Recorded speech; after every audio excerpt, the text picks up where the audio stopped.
The First World War had finally ended, but across Central and Eastern Europe, peace was fragile and uncertain.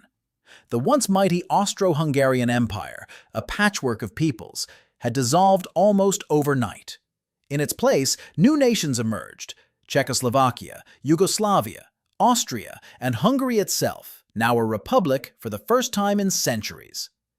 But each successor state wanted more land than it was likely to keep. For Romania, the goal was the unification of all Romanians, from Transylvania, Bukovina, and Bessarabia, under one flag. For Hungary, the aim was to defend the borders of the Hungarian Kingdom of St. Stephen. Both nations believed they had history and justice on their side, but in the winter of 1918, neither would settle for diplomacy. In Budapest, Count Mihai Károlyi took power in November 1918, proclaiming the First Hungarian Republic. He promised democracy, land reform, and peace, a clear break from imperial militarism. But his government faced chaos. The army had disintegrated, railways were paralyzed, and food was scarce. Meanwhile, in the east, Romanian troops, now part of the victorious Allies, crossed into Transylvania, meeting little resistance. On December 1, 1918, delegates of Transylvania's Romanian population met in Alba Iulia, declaring union with the Kingdom of Romania.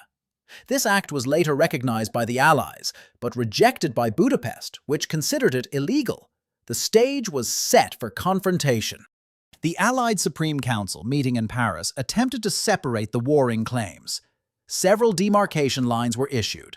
The Armistice Line of Belgrade, November 13, 1918, followed by a neutral zone in December. But the Romanian army repeatedly advanced beyond them, citing the need to protect Romanian majority areas. By early 1919, they held territory up to the Somes River, including key cities like Cluj, Brașov, and Sibiu.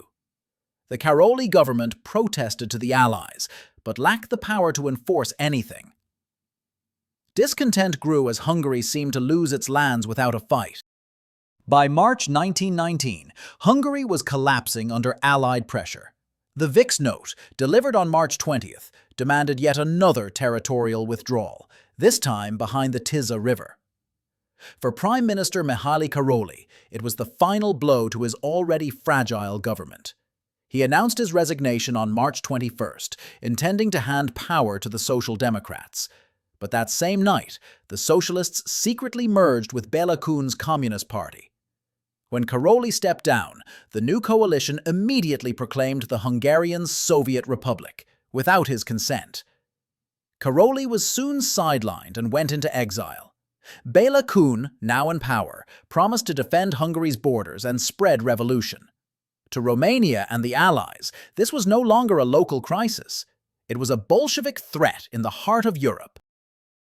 In April 1919, the war entered its decisive phase. On the night of 15th to 16th April, the Hungarian Red Army, noticing rising Romanian preparations, launched a preemptive raid into Romanian-held mountain passes, but their lines held. The very next day, the 16th of April, the Romanian army opened its main offensive. Romanian troops rapidly captured key border towns. On 19th April, they took Care. On 20th April, they captured Oradea and Salonta. By 23rd April, Romanian forces occupied Debrecen and then moved toward Békéscsaba, putting Hungary's eastern flank under severe pressure. The Red Army retreated behind the Tisza River, where they attempted to establish a defensive line around Szolnok. By 1st May, the entire east bank of the Tisza was under Romanian control, signaling a major breakthrough. This rapid Romanian advance punctured Hungary's defensive plans and forced the Hungarian Soviet Republic into full-scale defense, setting the stage for the crucial July battles along the Tisza. Under Colonel Aurel Stromfeld, the Hungarian Red Army launched a surprise offensive against Czechoslovakia. In May and June 1919, they retook Miskolc and entered parts of eastern Slovakia, hoping to link up with communist uprisings there. For a brief moment, their morale soared. They even proclaimed the short-lived Slovak Soviet Republic in Prešov, a satellite state under Hungarian influence. But this victory alienated the Allies further, who demanded an immediate withdrawal. Romania, encouraged by Allied backing, prepared its decisive counterstroke. By the summer of 1919, both armies faced each other along the Tisza River.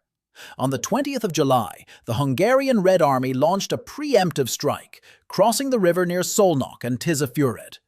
At first, they gained ground, pushing the Romanian lines back several kilometers. But within days, Romanian forces under General George Martirescu counterattacked across the entire front. The Hungarian offensive collapsed. By 26 July, the Red Army was retreating toward Budapest. Romanian troops advanced rapidly westward, entering Budapest on the 3rd of August 1919. Béla Kun fled, and the Hungarian Soviet Republic fell, ending the war. After capturing Budapest, the Romanian army occupied most of Hungary. They disarmed the remaining Red Army units, seized war materials, and requisitioned locomotives, food, and livestock as reparations for the campaign. The occupation lasted until November 1919, when pressure from the Allied powers forced Romania to withdraw behind new demarcation lines. In the meantime, Hungary fell into political chaos. Béla Kun's communist regime was gone, replaced briefly by unstable governments before Admiral Miklos Horthy rose to power, establishing a conservative, anti-communist regime. For Romania, the war secured Transylvania and strengthened its post-war position. For Hungary, it marked another national humiliation, the loss of territory that would be formalized the following year in the Treaty of Trianon. If you enjoyed this video and want to see more history that often gets overlooked, hit subscribe and join for the next one.